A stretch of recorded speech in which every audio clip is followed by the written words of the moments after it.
when you're in a scenario that requires coping, you can't really go into problem solving. You have to kind of cope. It is the resourcefulness within you that is going to make or break the difference. The first thing you want to do is look to yourself. What do I have at my disposal right now that I can use to help me get through this?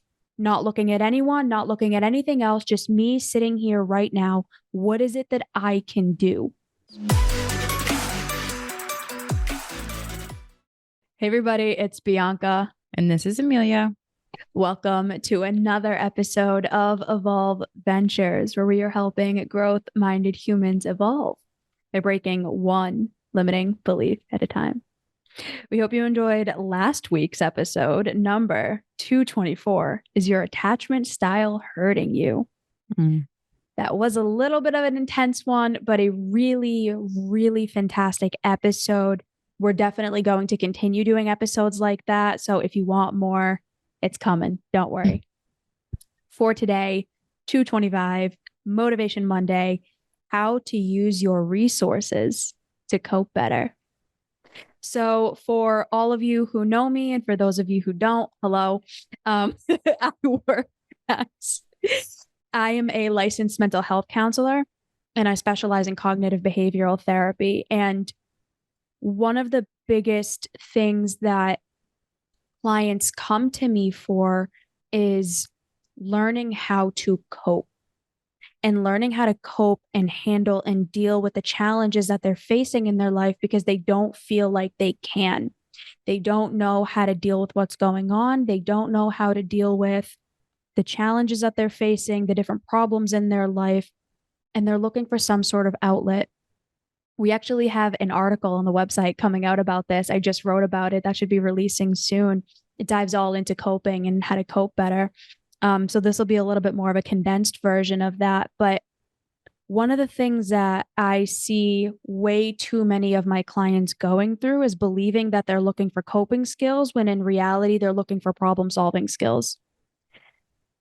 We're not going to dive into that today, but I wanted to make sure that I said that so we can preface what is coping? What is the purpose of it? What do you use it for? Coping is something that you do when there is no direct solution to the problem at hand, or at least not immediately. So if you drop a glass on the floor, you don't need to cope. You need problem solving, which is going to be clean up the glass off the floor so nobody steps on it and gets hurt. If you get into, let's say you lose a pet, right? I'm following someone on social media and they lost their pet yesterday. So that's just where this came from. Yeah. There's really nothing you can do in that instance. You can't problem solve the pet back to life. Believe me, I wish we could. But you can't problem solve the pet back to life. So what do? You cope.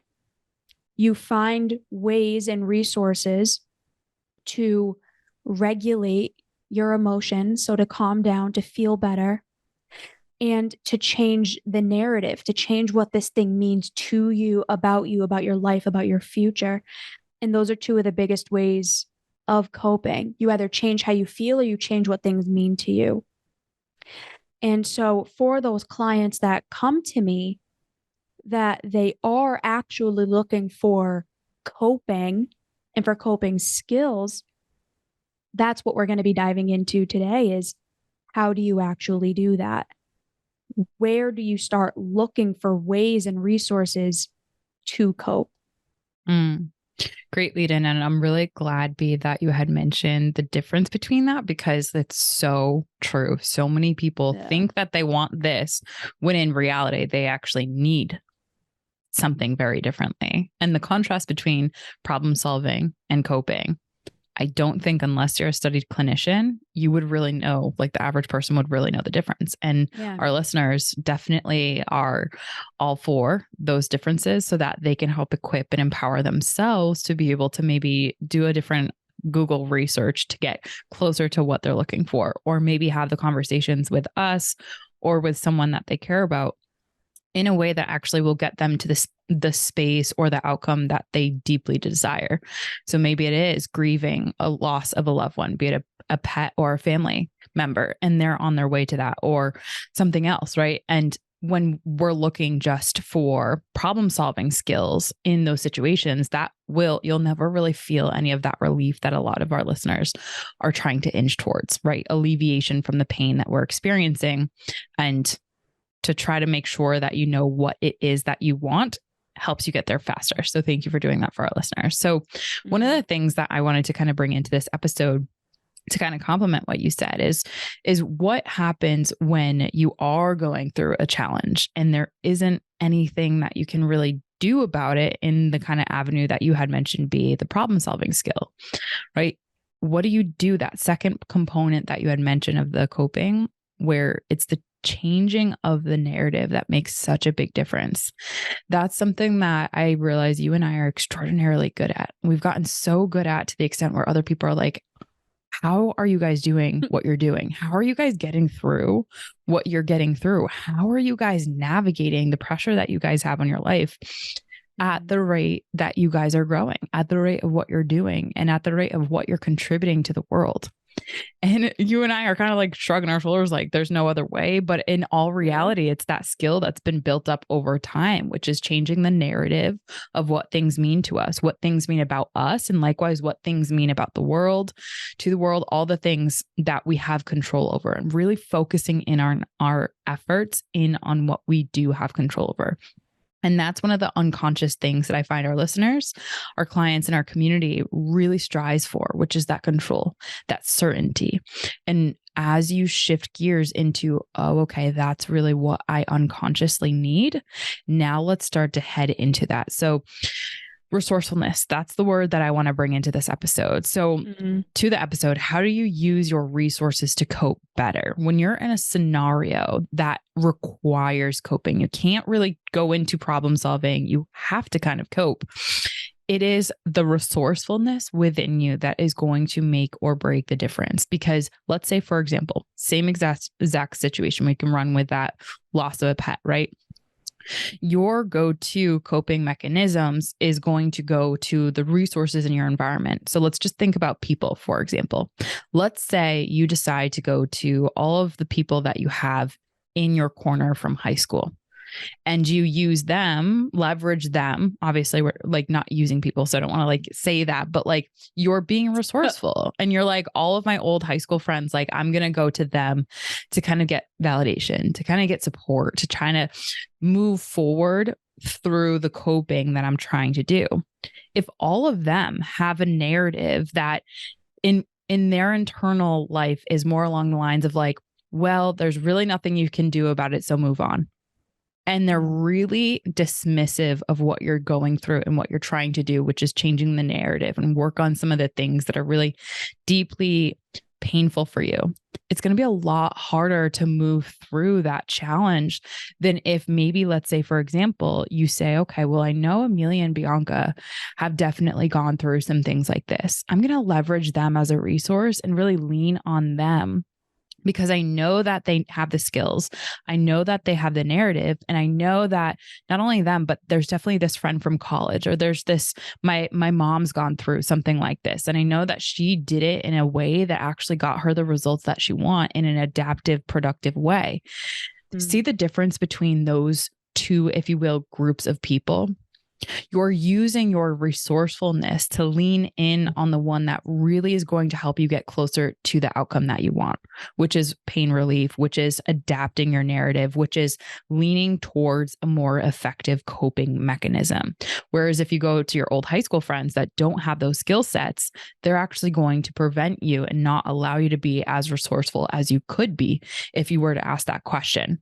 How can I use my resources to cope more effectively? When I'm working with a client, for the life of me, I can't pinpoint how many steps this is. So I'm just going to say multi-step, and I'll say the number after I actually figure after I'll count on my fingers. Yeah, count through this. It's been a rough morning. So there's this multi-step process that I will take my clients through to help them build better coping skills. And it looks like this. First and foremost, you're going through a tough time, right? The first thing you want to do is look to yourself. What do I have at my disposal right now that I can use to help me get through this? Not looking at anyone, not looking at anything else, just me sitting here right now. What is it that I can do? Can I take a bath? Can I go for a walk? Can I read?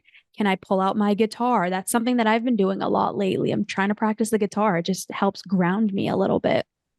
Can you, if you have a dog, take the dog outside for a little bit? Can you go sit outside? Can you journal, draw, paint? What are things that you can do without needing another person present? Mm. So that's number one. Step number two, if that doesn't work, where are places that I can go to help regulate me? So something that I like doing is I like going to cafes. I love the cafe setting and cafe scenes. And there's this one specific cafe that I really like because there's greenery everywhere and it's like wood and the green and just the way that it's set up. It's like very much what I intend on my home being. So it's like it's grounding and it has meaning to it. Yeah. So I'll go to cafes. I'll go to a park. I will go on a long drive. It's something that I can do to get out of my environment so that I can clear my head. If that doesn't work, this is when you outsource. This is when you go to other people. And you don't first and foremost go to other people to talk about the problem. Maybe this is just somebody who makes you feel really good. Like, do you have that one friend that every time you call them, they put a smile on your face or they make you laugh? Or, you know, that one friend that you just feel so calm and at peace every time you're around them? Who are those people? You're not necessarily looking for them to problem solve with you. You're not looking to talk about what's going on. You're just trying to use this as a tool to help regulate. Yep. This last step is when you actually go to someone to talk about the problem. This is the last step because we want to be able to learn to regulate on our own, change the narratives on our own, change our physiological state on our own. And then when you can't do that, then we want to outsource. This is a skill. This is not saying don't go out to people to get help. This is saying this is a skill that is built over time with practice in small endeavors first, and then you make your way up to it. So when like I've had a lot of different things going on in my life recently, and I spend a lot of time journaling. I spend a lot of time driving. I spend a lot of time doing things to help regulate me. And then when I can't, I follow these steps. Then I'll reach out to Amelia. Then I'll pull out my phone to look at something to just change my mental state. Or, you know, then I'll go to a cafe or whatever. But I'm still practicing this too. So it was a 4-step process just for everybody. 4-step process, wicked simple. Get resourceful, get creative. You don't have to sit in your pain. There are ways and tools to get out of it. And to wrap this up, you know, if this is something that you're struggling with, if this is something that you're really trying to learn, it's almost the end of the year. All these New Year's resolutions are about to start coming out. Maybe yours is going to be to really start making the promises and keeping the promises to yourself. And that could start with hiring a coach or a therapist. And Amelia and I are still taking clients. So if you're interested, if it's something you're looking for, if you want to take the next step in this journey for you, reach out to us. Definitely.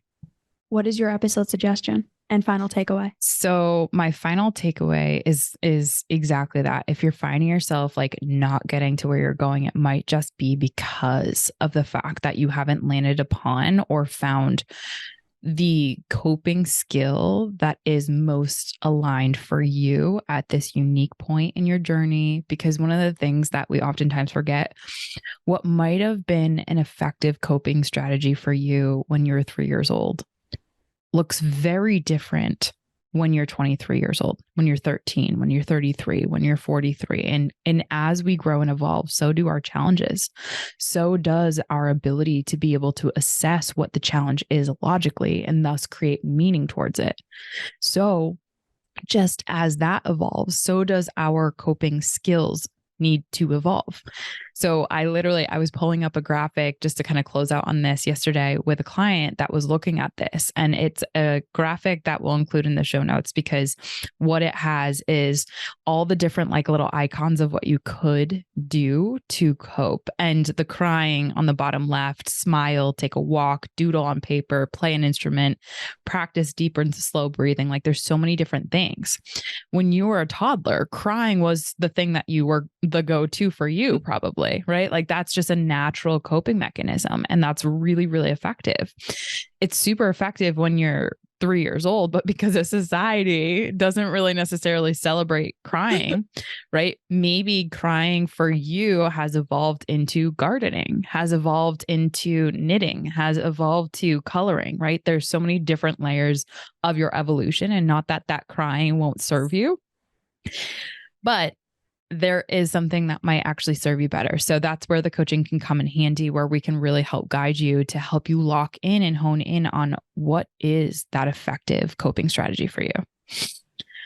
So my episode suggestion for all of you is episode 221, which is a Motivation Monday. This is an easy way to improve your mood. And we actually talk about that from a space of, we might have not mentioned it in the episode, but this is actually talking about us coping in our own unique ways, and ones that other people can definitely do that are super easy, like quick hits to help you improve your current state. And your current mood is absolutely everything that impacts that. So B, your final takeaway and episode suggestion.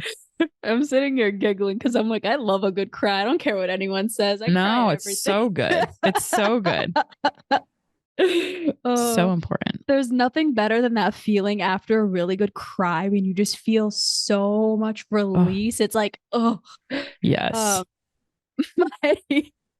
My episode suggestion is 106, the difference in a fixed versus growth mindset culture. So the reason I chose that episode was because if you are in a growth-minded culture, you are going to be more likely and more willing to try new things and to try new ways and better ways of coping. If you're in a fixed-minded culture, you're more likely to engage in really unhelpful, maladaptive coping tools like drinking, smoking, having multiple different partners to like feel better, right? Like all these unhelpful tools. So that is a fantastic episode. Thank you so much, everybody. We hope this was helpful. Reach out if you need anything, and we will talk to you next time. Bye, everyone. Bye, everyone.